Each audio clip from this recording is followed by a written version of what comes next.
Vamos lá então, pessoal. Bom dia.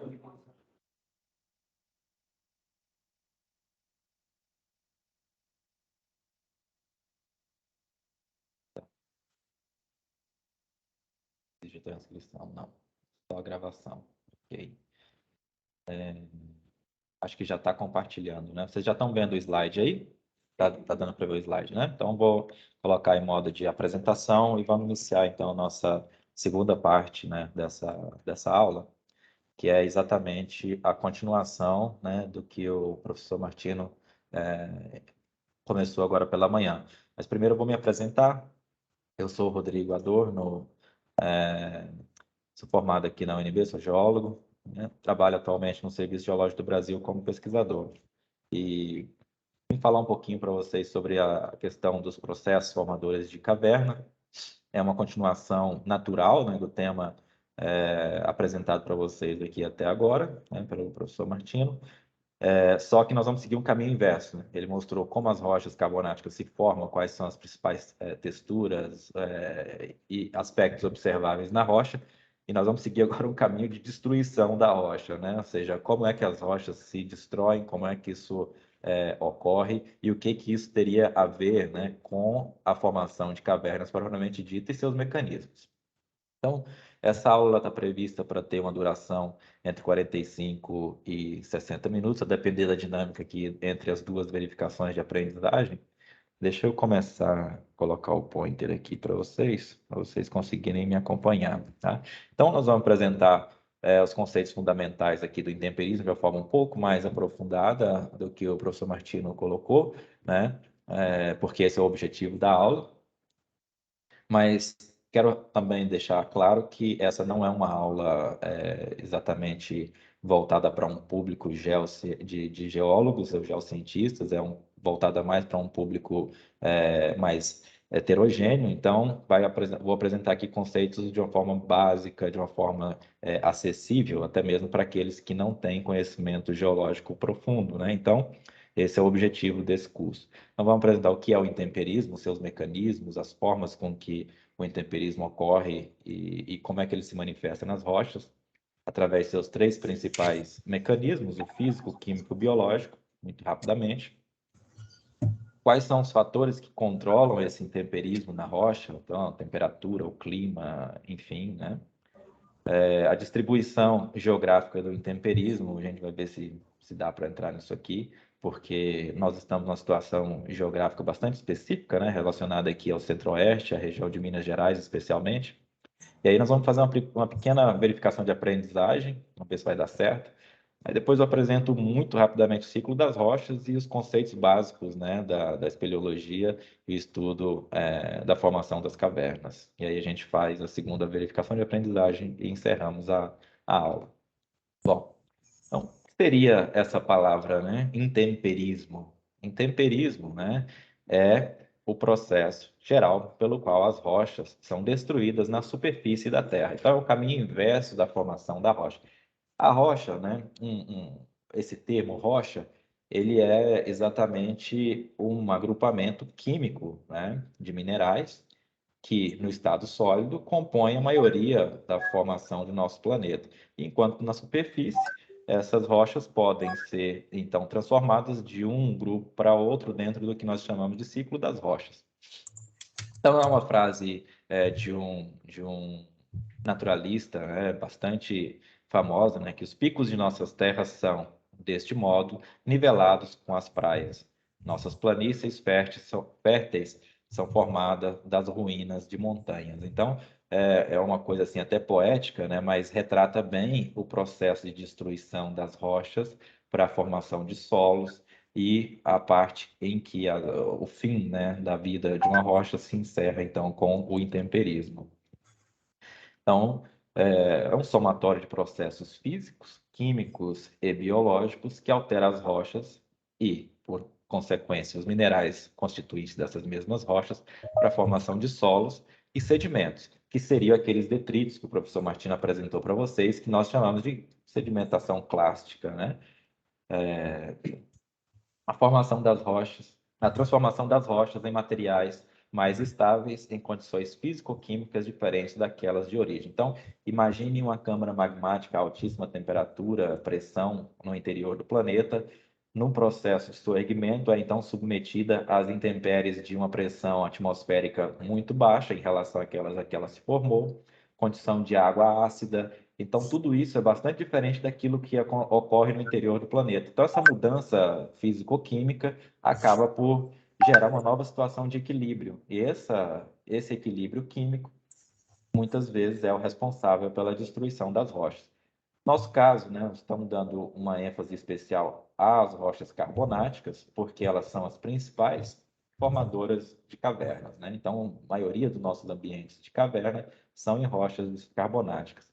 Rochas carbonáticas, como vocês já viram, formada por carbonato de cálcio, principalmente, e esse carbonato de cálcio, em presença de água ácida, né, a presença de água com ácido carbônico proveniente da interação da água da chuva com o CO2 presente na atmosfera ou com os ácidos carbônicos, né, provenientes das ações dos micro-organismos no solo, essa água meteórica torna-se então ainda mais ácida. E ao percolar através de fraturas, porosidades pré-existentes nessas rochas carbonáticas, faz então com que o carbonato de cálcio sólido, né, constituinte da rocha, em presença de ácido carbônico, vai formar a forma iônica e solúvel, né, dos íons de carbonato dentro dessa solução, né? Então, todo em estado líquido,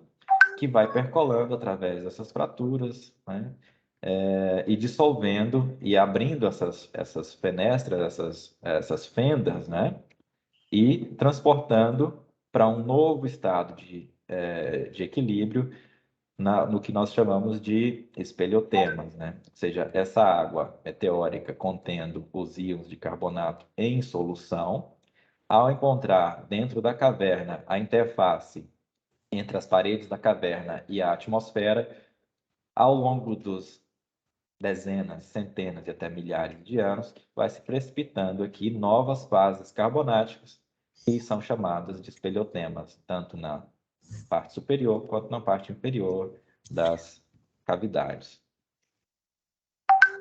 Então, novamente, né, o temperismo é um processo ou conjunto de processos destrutivos nos quais as rochas e materiais terrestres em superfície têm suas propriedades modificadas, ou seja, sua cor, textura, estrutura, firmeza, né, com pouco ou nenhum transporte de material. Então, o intemperismo, o processo intempérico, não envolve necessariamente o transporte. Quando não ocorre o transporte, ele vira solo. Se houver o transporte, aí nós já temos claramente o processo sedimentar, claro, né? Então, essa também é uma questão importante para se diferenciar o conceito de solo do conceito de sedimento e rocha sedimentar, tá? Então, mas então, quais são os tipos, os mecanismos do intemperismo propriamente dito? Nós temos os três principais grupos: o intemperismo físico, o intemperismo químico e o intemperismo biológico. O intemperismo físico é o principal fator destruidor de rochas, principalmente nos ambientes de geleira, por exemplo, aonde a ação da temperatura, a variação de temperatura através da contração e dilatação dos materiais vai fragmentando ou cominuindo, né, a rocha. Então, esse processo de cominuição mecânica é chamado de desintegração. Imagine que as rochas no inverno estão a temperatura de menos 50 graus e no verão elas vão para, sei lá, 10 graus. Essa variação de temperatura causa uma variação também na dilatação e contração no volume da rocha. E isso faz com que a rocha se frature pelo mesmo processo de quando você tira o gelo de dentro do congelador e joga dentro do refrigerante a temperatura natural. Ele se quebra todo, né? Fazendo aquele barulho e tal. Então, isso é muito comum nos ambientes glaciais. Bom, até porque nos ambientes muito gelados, água em estado líquido é muito pouco em relação ao que nós temos nos ambientes tropicais. E o principal agente do intemperismo é, naturalmente, o nosso solvente universal, ou seja, a água no estado líquido, né? Já no o intemperismo químico, o principal agente do destruidor da rocha é o nosso solvente universal, né? A água. Então, a água altera a química dos minerais constituintes das rochas num processo de decomposição. Então, nós temos a desintegração, que é mais ou menos o mesmo processo de se dar uma marretada na rocha e quebrá-la. Só que aqui nós não estamos quebrando a rocha, nós estamos decompondo, nós estamos dissolvendo a rocha, por assim dizer, né? Existem outras formas também, por exemplo, a oxidação, né? E outros processos que não propriamente a dissolução. E o biológico é, de certa forma, a mistura desses dois anteriores processos, só que causado por um agente vivo, por um ser vivo. Por exemplo, a ação de uma formiga, de um cupim, enfim, né, de fungos na superfície, raízes que entram através de fraturas, abrem essas fraturas, promovem então o aceleramento da destruição das rochas. Eu estou dando uma atenção especial aos detalhes desses processos, porque isso aqui realmente é o que causa, né, a formação de fato das cavernas, né? Então, nós temos, dentro de um contexto de formação e de desmontagem, né, de uma montanha, ou seja, ao mesmo tempo que ela está soerguendo-se, ela também está sendo submetida aos processos de intemperismo e também de transporte. E à medida que os picos das montanhas mais elevadas, como aquelas lá dos Andes ou dos Himalaias, estão cobertas por gelo, predominam nesses picos o intemperismo físico, e à medida que vai descendo e vai esquentando, a água começa a ficar mais abundante no estado líquido, e o intemperismo passa então a atuar na forma também química, né? Até a bacia de deposição final, e inicia-se um novo processo de formação de rocha, e o ciclo, né, da rocha, o ciclo das rochas acaba por unir-se, né? Então, esse processo do temperismo físico, agora entrando em cada um em maior detalhe, é, como eu disse para vocês, a desintegração. Essa água derretida durante o verão percola através das fraturas e no inverno, quando congela, a água tem uma propriedade interessante que é a dilatação, um comportamento irregular quando se congela. Normalmente, os elementos, quando são resfriados, eles tendem a diminuir o seu volume. A água, diferente da maioria dos elementos, ela tem uma dilatação, né, quando ela se congela, uma reorganização cristalográfica, isso faz com que ela suba o seu volume em torno de 4%. Então, isso, dentro das fraturas, é uma força imensa, ela causa a quebra das rochas, né, através desse processo. Então, não envolve aqui nenhum processo químico e nem biológico, é unicamente físico, tá? Então, por isso chamado de intemperismo físico, o aspecto geral é este, né? Ou seja, de um monte de pedaços de rocha quebrada, né? Olha só, vocês podem ver essas fraturas, né? Mostrando aqui provavelmente um maciço granítico com as suas zonas já pré-existentes de fraqueza. A água aproveita essas zonas de fraqueza pré-existente para preencher durante os períodos de degelo, e quando o gelo volta novamente a se formar, ele expande, quebrando tudo, tá? Esse é o processo típico, né, desse ambiente. Novamente aqui, tá? Eu falei 4%, mas na verdade é 9%, desculpem. Alguns processos de cristalização de sais, pelo mesmo mecanismo, também causam essa expansão de fissuras e dilatação, e também promovem a quebra física das rochas.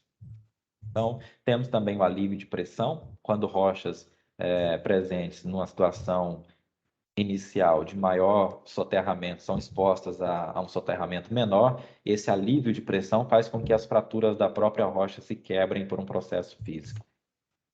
Então, aqui mostrando as juntas de alívio de pressão a partir do momento em que essa pilha sedimentar é, então, retirada, essa rocha alivia a pressão e ela tende a fraturar-se por um processo físico. Então, essas fraturas aqui dentro do tempo geológico podem servir para percolação de água que depois vem a virar cavidades e cavernas. Tá? E novamente, né, um pico montanhoso com essa feição de intemperismo físico, mas num ambiente mais, vamos dizer assim, florestal, né, um ambiente nosso. Segundo tipo, eu diria que é o mais importante para a nossa abordagem aqui, dado que as cavernas se formam preferencialmente dentro do ambiente de rochas calcárias, né? Ou seja, de rochas muito mais, vamos dizer, suscetíveis à dissolução do que outros tipos de rocha. Então, o intemperismo químico é causado principalmente pela água e o oxigênio, que alteram a química desses minerais, constitui a rocha por um processo chamado de decomposição. O temperismo químico, ele causa, então, a decomposição da rocha dos seus minerais pela reação, né, de desequilíbrio químico e a ação da água e ácidos que, em contato com a superfície do mineral, tendem a mudar a sua composição.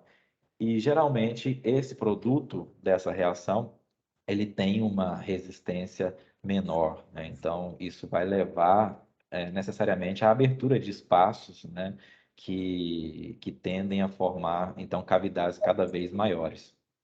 Então, há basicamente três tipos de intemperismo químicos: a dissolução, a oxidação e a hidrólise. Para nós aqui, o mais importante, sem dúvida nenhuma, é a dissolução, que é a ação da água ao transportar o ácido carbônico, proveniente daquela reação que ocorre na própria atmosfera durante a queda dos pingos de chuva, entra em contato com o solo, torna-se ainda mais ácida pela ação dos ácidos úmicos e dos ácidos presentes nas raízes e a zona viva do solo, e que, ao percolar até a interface solo-rocha, então já se torna bastante ácida, tornando então bastante agressiva a essa rocha carbonática. É um experimento interessante para vocês fazerem, uma hora que vocês estiverem por aí chupando um limão perto de um afloramento carbonático, é pingar algumas gotinhas do limão ali na superfície e ver o que acontece, né? Ou de um vinagre. Geralmente sai uma espuminha, aquela espuminha é exatamente a reação química de dissolução do carbonato e liberação de um gás carbônico, né? Ou seja, num processo inverso do de formação da rocha. Então, aquilo é um temperismo químico, a dissolução da rocha na presença de ácido. Tá? Então, esse processo químico é altamente sensível à superfície, né? À superfície do que se está dissolvendo, né? Ou se decompondo.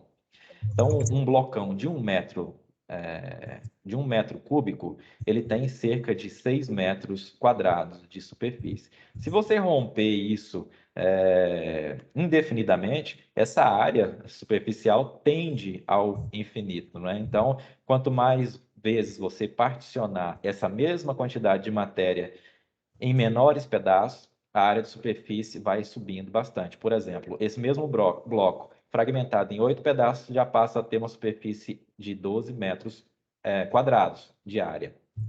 O que quer dizer isso? Mais área disponível para que o nosso solvente possa atuar, né, dentro dos processos de dissolução. Então, como o professor Martino mostrou, as rochas elas possuem uma característica, né, vamos dizer, de feição própria dela, que é a porosidade. Quanto mais porosa é a rocha, maior é a superfície de contato para que a água contendo esses ácidos possa atuar e dissolver essa rocha. Então, essa qualidade, né, da área de superfície é extremamente importante para os processos de intemperismo químico. Tá? Novamente aqui mostrando que quanto mais quanto mais diminuída for a rocha, melhor é para ocorrer a dissolução. Então, segundo processo de intemperismo químico seria a hidrólise, né, que ocorre principalmente com silicatos quando em contato com a água. Então, esse processo de hidrólise é exatamente a separação dos íons que constituíam originalmente a rocha num equilíbrio, né? Então, silicatos, eles geralmente possuem fórmulas bastante grandes e complexas, mas aqui a gente já nota a presença de íons de alumínio, de silício, que em presença de água podem se sofrer a hidrólise e esses íons se tornarem, então, uma espécie de solução aquosa, e o que sobra é o mineral, então, do feldspato, se torna uma caulinita, que é um mineral bem menos estável, bem menos, é mais estável nas condições de superfície, mas bem mais macio e fácil de ser destruído do que o feldspato, por exemplo. Então, é bastante comum a gente ver em rocha sedimentar a presença de caulonita, por exemplo, como produto de alteração de feldspatos pré-existentes. Aqui, novamente, mostrando algumas reações de hidrólise, eu não vou atentar muito a isso, porque esses produtos são, vamos dizer, menos importantes dentro do ambiente de formação de cavernas. A hidratação também consiste na adição de água na estrutura cristalina de alguns minerais, como, por exemplo, a anidrita. E essa aqui é uma caverna bastante famosa no México, parece a caverna do Superman, aqueles cristais enormes, né, de anidrita. E anidrita em presença de água, se, vamos por assim dizer, se metamorfiza através de uma reação química de hidratação. Na verdade, a anidrita, né, perde a água, ganha água e vira gipsita, e a gipsita perde água e vira anidrita, a depender das condições de disponibilidade ou não de água. Então, gipsita é a molécula do sulfato com água e a anidrita sem a água. Então, um se transforma em outro a depender da disponibilidade ou não de água no ambiente. E esse que é o processo mais importante para a nossa aula de hoje, né? Dentro do ambiente do intemperismo, que é a dissolução. Ela consiste na solubilização completa dos minerais solúveis. Então, o que seria isso, né? Por exemplo, o caso mais óbvio para nós, porque ele está dentro de uma escala de tempo tangível para a nossa realidade humana, é quando nós pegamos ali o sal de cozinha e misturamos ele dentro da água. Quando nós misturamos sal de cozinha, que é um mineral chamado halita, dentro de um copo com água, esses íons de sódio e cloreto se dissociam e se torna então uma solução de cloreto de sódio dissociado, onde os íons Na+ e Cl- ficam então disponíveis na água na forma líquida. Isso é chamado de dissolução.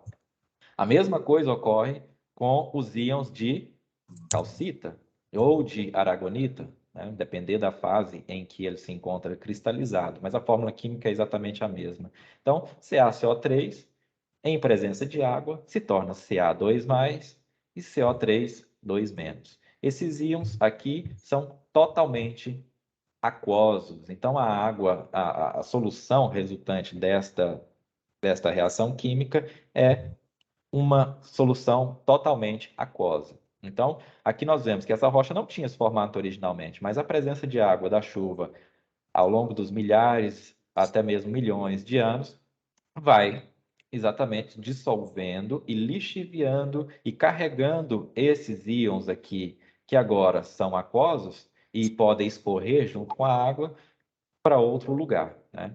Então, transportando a matéria pré-existente aqui para um outro local, gerando, então, fendas, fraturas, aproveitando espaços pré-existentes, e isso é o principal fator gerador, então, de nossas cavidades.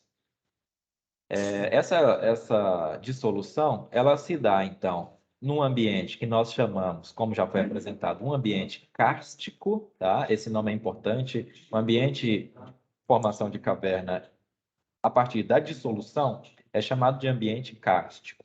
O ambiente kárstico é aquele onde a rocha calcária, que naturalmente toda rocha tem fraturas, toda rocha tem algum nível de porosidade e de permeabilidade.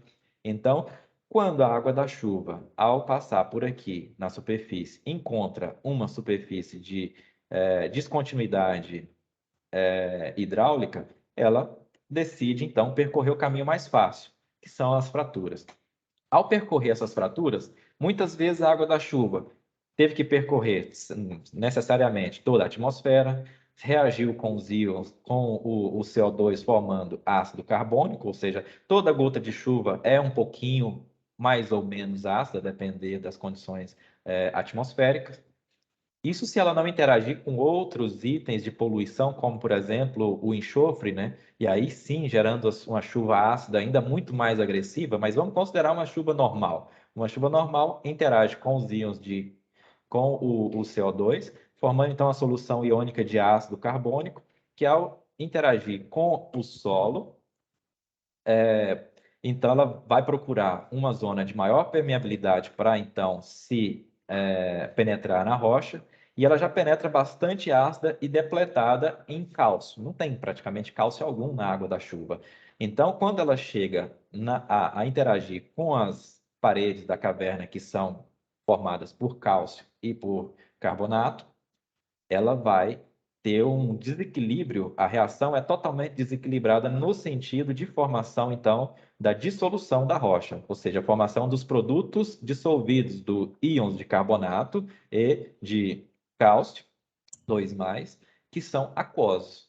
Então, essa gotícula de água que está aqui não é água, é uma solução de água e íons de carbonato e íons de cálcio, que, ao interagir com a superfície aqui da atmosfera, gera novamente um desequilíbrio e o equilíbrio da reação volta a formar um pouquinho de mineral numa forma neoformada chamada aqui de espeleotema. Mas, então, o ciclo natural dos processos formadores de rocha são altamente sensíveis à química da água meteórica, naturalmente, à química do substrato rochoso, que nos nossos casos aqui de Minas Gerais é o grupo Bambuí, né? O grupo vazante, grupo Bambuí, vocês já devem ter ouvido esse nome, né? Essas rochas carbonáticas que vão aqui do norte de Goiás, sul do Tocantins, até bem próximo ali da região de Belo Horizonte. Então, uma extensa faixa de afloramentos de rochas calcárias, que vão aqui de Brasília até a Bahia de extensão. Então, são mais ou menos 300, 400 quilômetros de largura, com um estiramento mais ou menos norte-sul, que iria, então, do sul do Tocantins até ali a porção centro-sul do estado de Minas Gerais. É bastante ambiente geográfico, né? Vamos dizer assim, é bastante amplo a ambiência geográfica dessas rochas, potencialmente formadoras de cavidades e de cavernas. Então, essa água de chuva, ao percorrer as fraturas, carregam os íons, dissolvem a rocha e levam esses íons para uma porção mais profunda, gerando espaços abertos. Claro, isso vai depender da profundidade do lençol freático, oscilações do lençol freático. Muitas vezes essas cavidades podem estar plenamente preenchidas por água. Muitas vezes esse nível freático é rebaixado, então desestabilizando novamente as reações químicas de dissolução. Imagine que o nível freático aqui, por algum motivo, de alguma feição natural ou antrópica, né, subisse aqui até esse nível. Então, nós teríamos aqui oxigênio, então toda a água que interagisse por aqui estaria apta a formar espelhotemas e feições subaéreas na cavidade, mas ao encontrar essa interface preenchida por água, a dinâmica interna da cavidade seria outra. Então, os processos relacionados à abertura de cavidade são bastante amplos, né, e variáveis de acordo com as condições ambientais. Então, aqui seria outra reação de intemperismo, menos importante no nosso contexto, que é a oxidação. Alguns minerais em presença de água sofrem o processo de oxidação, né, e se metamorfizam, por assim dizer, num mineral neoformado. Então, piroxene pode virar hematita e outros minerais. Pirita pode virar goethita, por exemplo, né, goethita e por aí vai. Vamos passar mais adiante aqui. Também são processos de oxidação, mostrando aqui as reações entre um piroxênio, né, que é um silicato de ferro, e em presença de oxigênio e água, para gerar um novo mineral, né, óxidos e hidróxidos de ferro.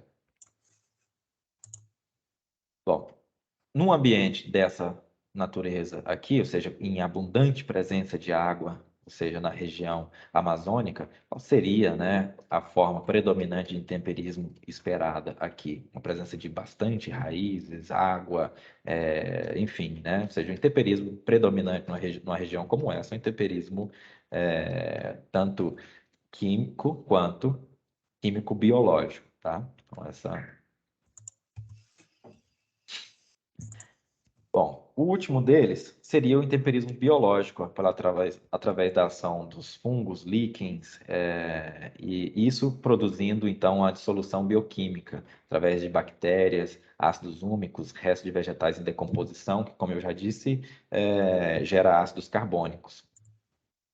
E também o biofísico, que é o fraturamento e cominuição bioinduzido. Vocês podem ver aqui, olha só, o caminho de formigas causando aqui uma verdadeira, um sulco na rocha. Então, isso é um tipo de intemperismo biológico. Agora, pessoal, nós vamos fazer uma pequena pausa e eu vou passar esse link para vocês através do chat e ele vai ser enviado também pelo e-mail para vocês, para que a gente faça aqui uma pequena reflexão, né, sobre a nossa primeira parte da aula. E na segunda parte, eu vou começar mesmo a falar sobre as cavernas propriamente, tá? O processo de formação mesmo da caverna.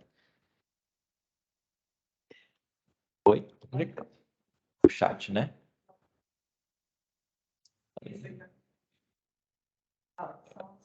Chat. Ok. Vamos lá. Eu vou pedir para que vocês entrem nesse link. Eu acho que é só clicar no link, colocar o e-mail de vocês para ficar registrado a resposta no questionário. E aí, deixa eu só ver o que eu posso fazer para melhorar essa visualização aqui, que ele não está muito bom. Ver se assim fica melhor. Eu vou mandar por e-mail também, tá, pessoal? Não se preocupem.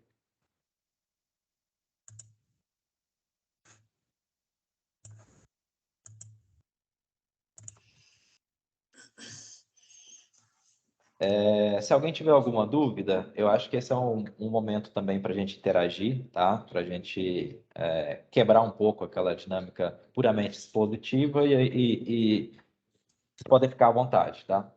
Tanto oralmente aqui, levantando a mão, quanto pelo chat escrito. Você conseguiu acessar aí? Deixa eu abrir aqui também. Conseguiu? É que ele está pelo Google Forms, ele é bastante simples para entrar aqui. Então, se botar o e-mail. Eu vou fazer mais ou menos como o Martinho fez também, acho que ficou bom a gente abrir o formulário e fazer junto com eles. Mas eu vou dar para vocês aqui mais 4 minutinhos, tá? Agora são 9h58, 10h02 eu retomo o formulário para a gente responder junto. São 3 perguntinhas só. Então, lembrando que está aberto, tá, pessoal? Aqui para vocês interagirem conosco através do chat ou levantando a mão, a gente dá a oportunidade para vocês colocarem as dúvidas.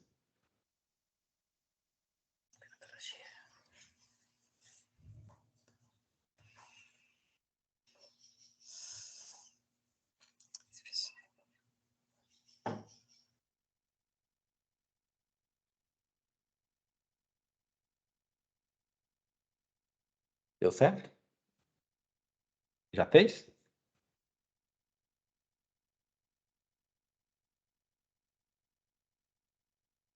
Tá. Vou copiar esse e-mail só para não estar de volta para todos.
Ok, então acho que a gente pode começar aqui a fazer uma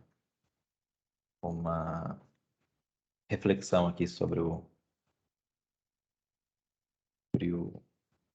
formulário. Deixa eu abrir ele aqui. Tá aqui.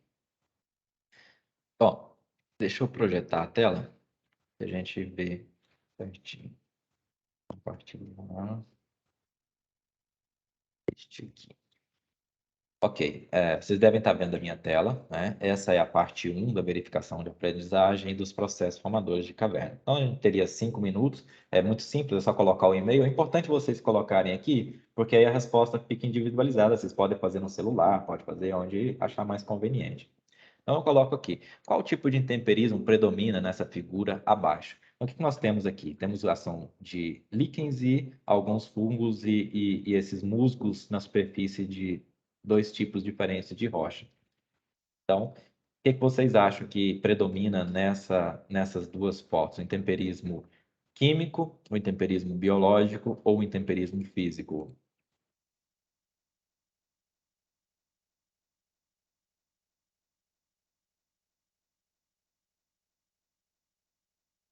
Ok, certamente o intemperismo biológico predomina nessa figura, né? É que eu volto aqui para lá.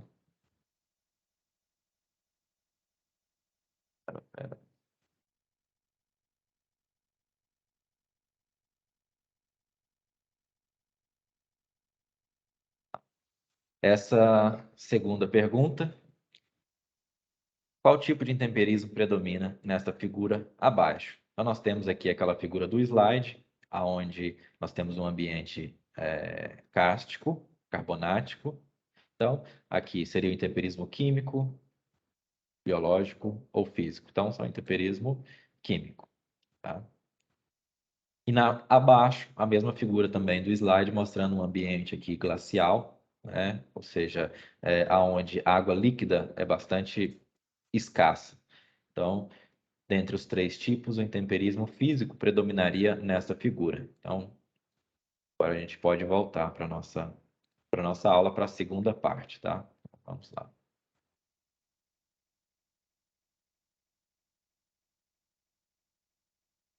Ok. Podemos seguir, então, pessoal. Vamos lá. Então, muito rapidamente, porque esse aqui já foi apresentado pelo professor Martino, mas dando uma ênfase nos processos formadores, nós estamos nos processos de destruição da rocha. Então, meteorização, erosão, dissolução, ação de CO2 mais água formando ácido carbônico, interagindo com a rocha, dissolvendo, oxidando, mudando a química, a própria constituição física de dureza, cor, enfim, né, dos minerais, e isso é chamado de os processos intempéricos. Esses processos intempéricos podem entrar em contato com os agentes de transporte, que no caso pode ser o vento ou a água, e isso pode ir para o fundo de alguma bacia, né? Isso pode ir para o fundo de alguma bacia e gerar então as rochas sedimentares, que de repente pode virar metamórfica de novo, ou serem fundidas e por um vulcão, virando as rochas ígneas. As rochas ígneas entram em contato com a atmosfera, o CO2, a água, altera a química, a física, intemperiza novamente, vai para dentro da bacia. Esse é um ciclo infinito, né? Ou seja, o ciclo de formação e destruição das rochas. Então, como nós já vimos, né, a gênese das cavernas elas podem envolver vários processos e agentes, né, diferentes. Nós estamos interessados principalmente nesse número um, que é os processos de dissolução das rochas carbonáticas, por uma questão óbvia. As cavernas dos ambientes geológicos da região de Minas Gerais, Brasília, até mesmo a Bahia, Tocantins, no ambiente do grupo Bambuí, grupo Vazante, são ambientes de rochas carbonáticas, são calcários, dolomitos, dolomíticos ou calcíticos, que são, então, suscetíveis aos processos de dissolução. Então, nós vamos dar uma certa ênfase nesse, mas nós vamos apresentar outros aqui que são muito importantes, como, por exemplo, a erosão diferencial de camadas sotopostas, como é o caso muito comum em cachoeiras. Nós temos uma aqui perto, as Cachoeiras das Araras, se eu não estou enganado, aqui perto de Formosa, é um exemplo como esse. Não tem carbonato, é quartzito, sotoposto a uma camada menos resistente, e a ação da água ao longo dos milhares de anos vai gerando uma cavidade, né, na camada de baixo. Então, isso também é um processo formador de cavidades ou cavernas, né? Cavidades entre blocos de grandes dimensões, então imagine aquelas montanhas onde os processos físicos atuam e os blocos de tamanhos maiores do que uma sala de aula como essa daqui se desprendem lá de cima da montanha e vão rolando uns por cima dos outros. O espaço que se forma entre um e outro também constitui cavidades onde o ser humano pode entrar, percorrer, animais se abrigam ali dentro. Então, também é um processo entendido como um processo formador de cavidades. Furnas marinhas, né, que são cavidades formadas por ações de ondas do mar que vão erodindo paredões rochosos, principalmente aproveitando fraturas pré-existentes na rocha. As cavidades que nós mesmos fazemos, como por exemplo os túneis de metrô, cidades inteiras subterrâneas, como os exemplos lá da Turquia e na Europa Central, tem duas grandes cidades que são pontos turísticos importantes de cavidades antrópicas. E animais também, que é o exemplo dos tatus, fazem túneis, e nesse caso nós estamos falando da fauna pleistocênica, de seres bem grandes, que faziam túneis que ficaram preservados nas rochas, que hoje estão aí para serem visitados, estudados. E também os condutos vulcânicos, que o professor Martini também citou, muito comum no Havaí, na Califórnia também, eles chamados de lava tubes, né? Ou seja, os tubos de lava. E rochas como arenitos e granitos pode ocorrer um fenômeno de dissolução, aonde a rocha, a partir da água da chuva que se estagna em poças, vai formando uma espécie de uma lagoazinha, e essa lagoa vai se aprofundando, enfim, até que se forme o que se chama de kamenitsa ou gnama, ou seja, são coisas que eu vou mostrar mais adiante como é que é a feição em foto, né? Mas nessa figura aqui, como vocês podem notar, né, está se tratando de um ambiente onde predominam os processos de dissolução de rocha carbonática. É o nosso processo mais importante, essa gruta Rei do Mato. Então, aqui nós temos os espelhotemas, né, cravados aqui na superfície do teto, estalactites, estalagnites, em algumas porções da caverna, isso acaba se juntando, formando colunas, cortinas. Nós vamos ver cada um desses tipos de feições de espeleotema muito superficialmente, mas a gente vai ver qual é o processo formador disso, né? Muito rapidamente. Mas aqui agora nós vamos. Você viu que eu apresentei os conceitos para vocês, como é que eles existem, né? E agora a foto correspondente de cada um desses. Esse seria uma cavidade por ação das ondas marinhas, veja que coisa magnífica, né? Local bastante bonito, aonde a água do mar encontra-se com um paredão rochoso e vai escavando pela ação mecânica, aproveitando-se de superfícies pré-existentes, até que se forme uma cavidade aonde é possível poder entrar até mesmo, aqui no caso, embarcações, uma praia, né? Toda dentro desse grande anfiteatro. Isso aqui é em Portugal.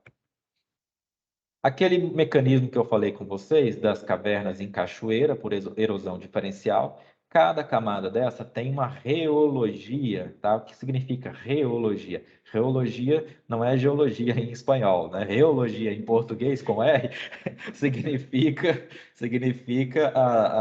o comportamento físico da rocha, a dureza que essa rocha tem, a tenacidade que ela vai ter aos processos de intemperismo. Então, um arenito tem uma reologia muito mais difícil de ser erodido do que um siltito ou um folhelho, por exemplo. Então, as camadas vão se empilhando, arenito, folhelho. Então, quando a água da chuva, a água da cachoeira, encontra essa descontinuidade reológica, há então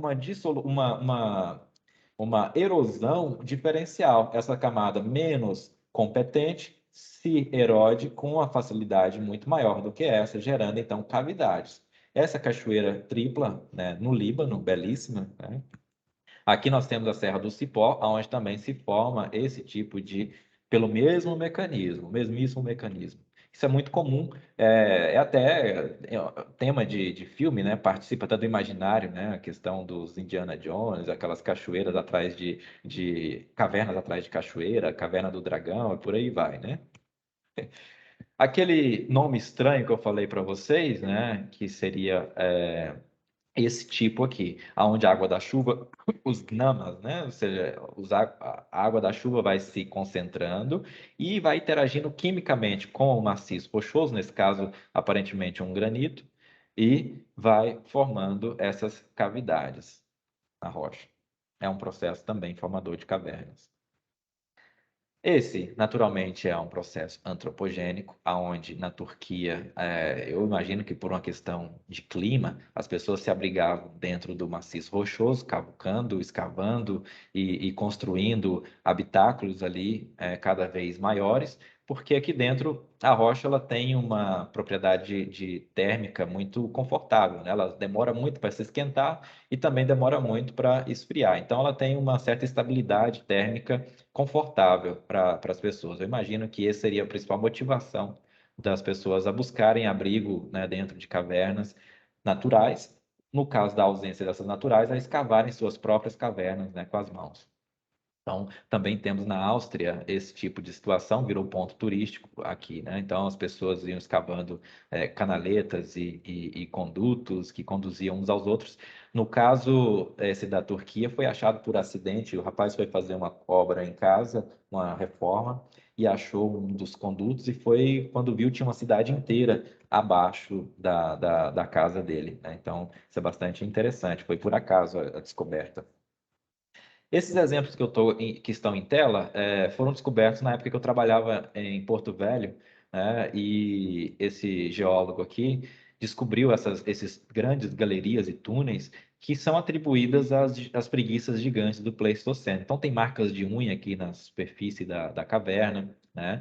E é uma coisa bastante assim pitoresca, diferente, né? Que ó, tem bifurcações, galerias onde supostamente o animal dormiria e tal. Então, é uma coisa bastante interessante, né? Isso ocorre também no sul, na região do Rio Grande do Sul, nas unidades sedimentares da Bacia do Paraná. Por que unidades sedimentares? Você pode imaginar que os organismos que escavam isso aqui com a unha não vai querer escavar um granito, que tem uma reologia, uma competência muito grande. Eles vão procurar rochas mais macias para fazerem isso. Se fizerem em solo, a probabilidade disso aqui colapsar e ficar preservado é mínima. Então, eles fazem rochas sedimentares de baixa competência reológica. Esses são exemplos também turísticos de derrames de lava e condutos em derrames de lava, ainda um pouco enigmático, né? Porque seriam zonas preferenciais por onde os derrames de lava passam através deles. Então, aqui nós estamos olhando para dentro de uma seção vulcânica de rochas fundidas, por onde passou a lava por aqui e deixou esse rastro, né? De esse grande conduto, né? Por onde o material fundido passou. E a espeleologia, então, é, de fato, a ciência que estuda todas essas coisas, essas formas de cavernas, as cavidades naturais, né, e antrópicas. Então, nós temos aqui, de novo, voltando para o nosso ambiente de rochas carbonáticas, as diversas interações do ambiente antrópico, das ações antrópicas, das ações naturais, das drenagens, dentro de um ambiente chamado de ambiente kárstico. Vocês podem ver que é bastante complexo, né? As interações tanto da extração de água que se faz nos ambientes cársticos, que é um pouco diferente do sistema poroso. Aqui, a água não está contida necessariamente em poros, ela pode estar em condutos abertos. Então, a própria tecnologia de perfuração de poços nesse tipo de ambiente é um pouco diferenciada, porque a ferramenta da sonda encontra esses bolsões aqui e cai de uma vez. Então, é muito comum o sondador, de repente, desce 3, 4, 10 metros a ferramenta, bate no fim e quebra. Então, é um desafio tecnológico furar poços de captação de água em ambientes cársticos. Quem vive na região de Minas e contrata uma perfuração de poço sabe que isso pode ocorrer. Então, geralmente, são poços um pouco mais caros. A água, geralmente é uma água com química mais dura, chamada assim, porque ela contém os íons de carbonato e de cálcio em solução. Então, essa água, quando extraída, ela tem um gosto salgado, um gosto que o pessoal chama de água salobra. Ela não espuma na cabeça como normalmente, quando você passa o shampoo. Ela é uma água dura enfim, ela é totalmente distinta das águas mais meteóricas, que tem a química mais simples, né? Então, aqui nós temos interação de diversos fatores físico-químicos e biológicos. Vocês podem imaginar que num ambiente poroso, uma fossa séptica, ela tem um tempo de percolação muito grande entre a saída da água, a infiltração e a passagem da água através de cada porozinho daquele. Dentro do ambiente kárstico, essa água contaminada entra numa espécie de um cano, então a velocidade com que ela percola aqui é muito alta.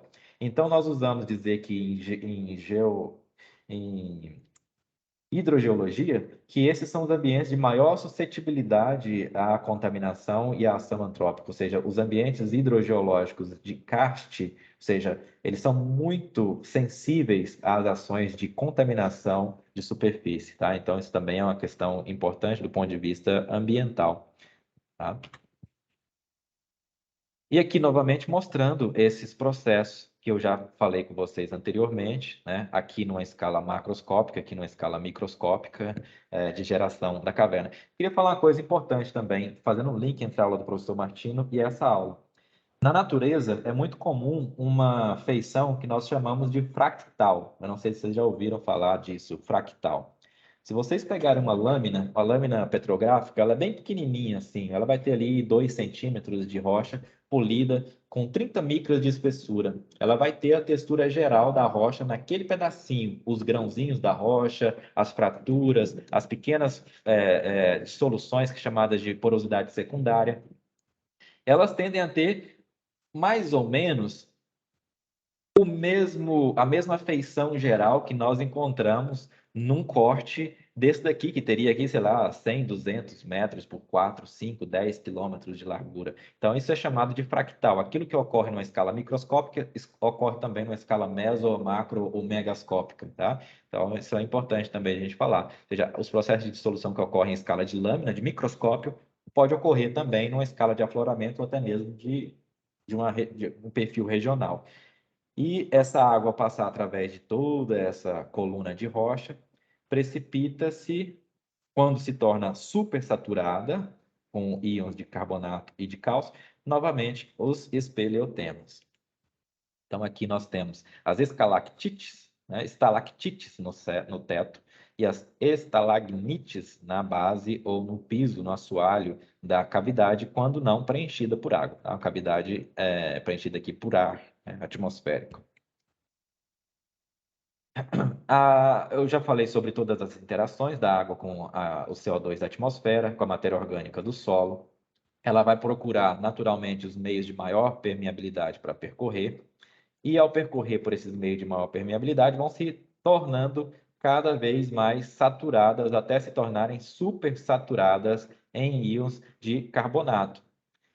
E esses íons, eles brotam, por assim dizer, nas fraturas contidas nas paredes das cavernas ou mesmo em zonas de maior porosidade, como, por exemplo, um bolsão de um carbonato que seja mais poroso do que os outros, por uma diferença de granulometria, por exemplo, né? Então, por qualquer que seja o processo, a água vai sempre procurar os meios de maior permeabilidade. E ao encontrar essa interface, precipita-se novamente, por conta de uma supersaturação de íons de carbonato, esses espeleotemas que têm a mesma composição da rocha original. Porém, são minerais neoformados, tá? Então, não são exatamente a mesma rocha que foi transportada para cá fisicamente, foi transportada quimicamente. Então, aqui nós temos, no ambiente carbonático, as estalactites e as estalagnites. Para o pessoal que trabalha nas cavernas, estão bem acostumados a isso. Temos as piscinas também, né, formadas aqui quando isso aqui é a superfície do lençol freático dentro da cavidade. Essas piscinas podem subir, descer, tem níveis dinâmicos, níveis estáticos, níveis mínimos em temporadas de menos chuva, maiores.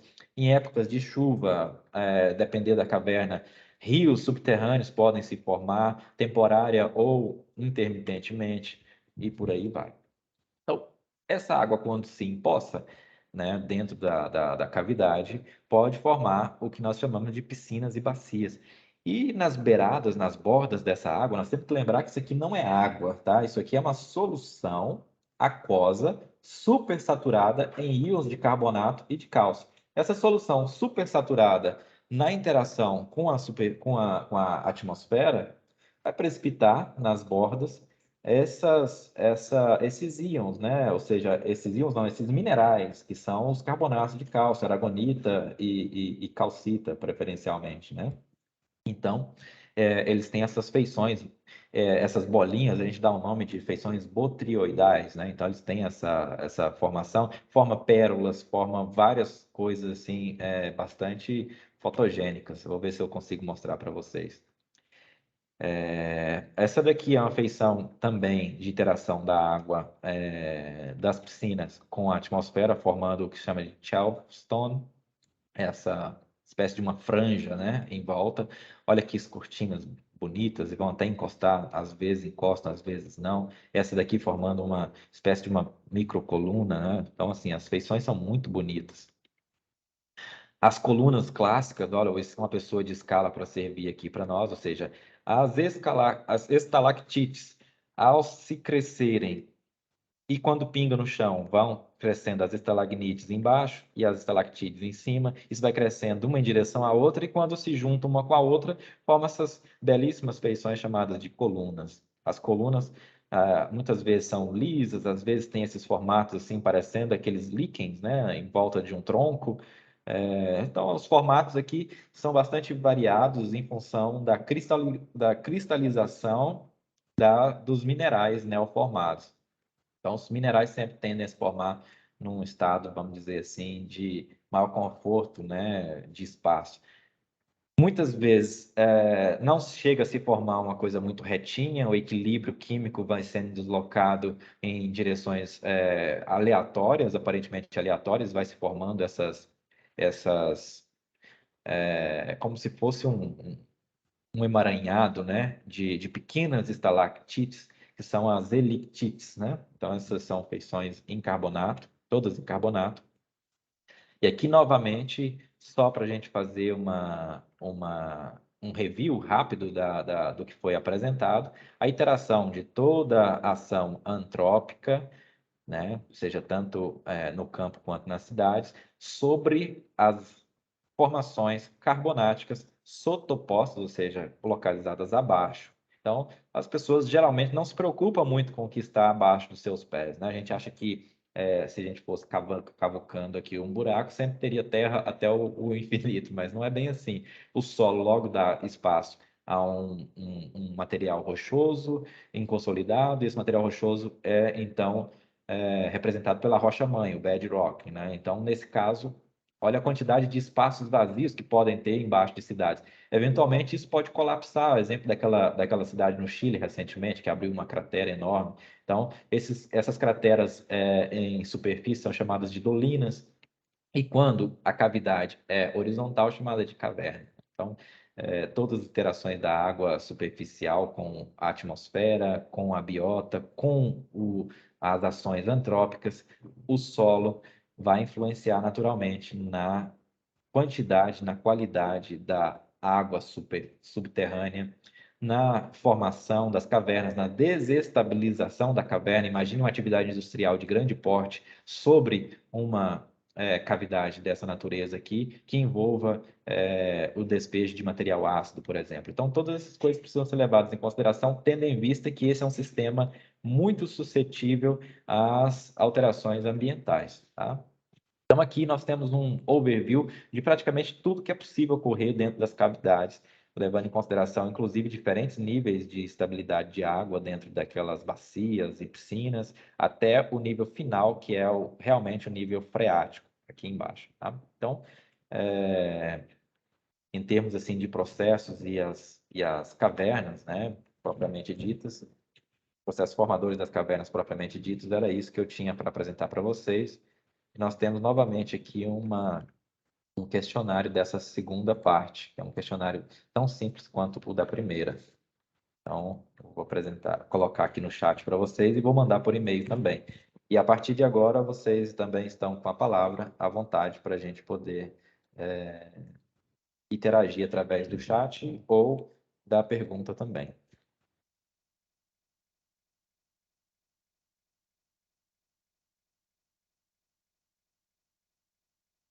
Tá por e-mail. Beleza.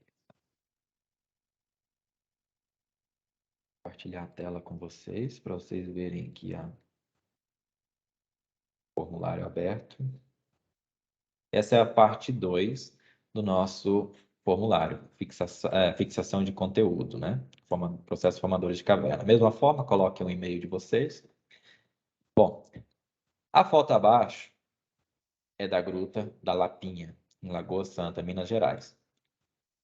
Em sua opinião, qual é o processo de formação predominante neste ambiente? Nós falamos dos processos, vamos dizer, relacionados à erosão diferencial, nós falamos dos processos relacionados à dissolução de calcários e falamos sobre o processo de formação relacionado à ação antrópica.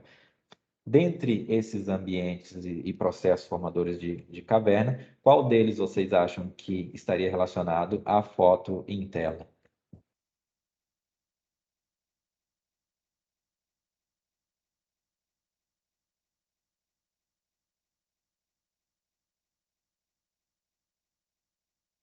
A pessoa já está respondendo. Muito bem. Nós temos aqui um ambiente carbonático e aqui já os espelhotemas já dão uma certa dica para nós de que nós estamos num ambiente em que predominam os processos de dissolução e, no caso, a reprecipitação de carbonato dentro dos espelhotemas. Então, essas camadas aqui, se você tiver que dar algum chute, são camadas de calcário. Tá? Então, um ambiente em que predominam os processos de dissolução. Essa cavidade aqui foi uma cavidade dissolvida pela água e os minerais de calcita, dolomita, aragonita, se transformaram em uma solução aquosa, né, de água rica em íons de cálcio e de carbonato e foram lixiviados para outro local. Então, aqui realmente quem respondeu de solução de calcários está correto.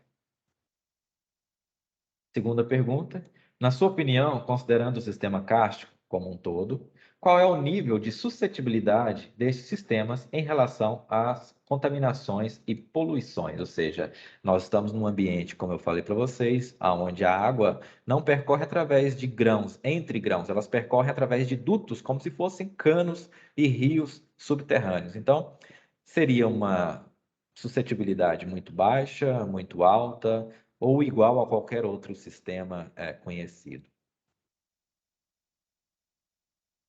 Certamente que se a velocidade de percolação da água através desses condutos aqui não é em milhares de anos ou em milhares de dias, mas em centenas de horas, ou seja, entre uma contaminação de um posto de gasolina, por exemplo, que joga um vazamento aqui e em 3, 4 dias ele já está dezenas de quilômetros abaixo, a suscetibilidade nesse sistema é muito alta, tá? Ela é muito alta. Então, realmente, os ambientes kársticos, eles dependem de uma atenção especial por parte da hidrogeologia, tá bom? Então, vamos lá. Nossa terceira e última pergunta é: qual é o nome dado às estruturas predominantes na foto abaixo? Então, nós temos aqui uma cavidade, também em um ambiente kárstico, ou seja, carbonático, dissolvido e formando essa cavidade. Então, qual é o nome predominante da estrutura que salta aos olhos aqui? Seria um espelhotema, uma dolina ou um rio subterrâneo, né? Ok, muito bem. Nós temos um espelhotema como a feição predominante, aonde nós teríamos aqui de cara as estalactites, as estalagmites, algumas já começando a formar colunas. Essas franjas vão unindo-se umas às outras, formando cortinas, e esse é um sistema bastante dinâmico. Parece que a formação aqui seria em 10 a 2 anos, ou seja, em centenas e até dezenas de milhares de anos para se formar uma estrutura tão bonita e complexa quanto essa, né? Então, é isso. Há estudos, a título de curiosidade, de datação desses materiais para o estudo de paleoambiental, tá? Então, através do estudo da química da própria camadinha das estalactites, das estalagmites, se poderia fazer inferências a partir delas para se entender como o clima teria variado nos últimos 50, 100 mil anos, 10 mil anos, 5 mil anos. Então, há estudos nessa linha. Outra feição importante que vocês vão ver nas próximas aulas também é que as cavernas elas são bastante dinâmicas e versáteis no sentido de que é, a paleontologia pode ser desenvolvida com bastante, vamos dizer, eficácia dentro dos ambientes de caverna. A antropologia, a exemplo do Dr. Lang, né, por aí, e correlatos. Então, muito da nossa antropologia brasileira se desenvolveu dentro do ambiente de cavernas. Então, é uma coisa bastante fascinante, né? E ao mesmo tempo perigosa, precisa ter respeito pelo ambiente kárstico como um todo, né? Então, é isso. Eu agradeço a atenção de todos e da minha parte está concluída a aula. Vou cancelar aqui o salvamento, né? Onde que é mesmo? Era aqui.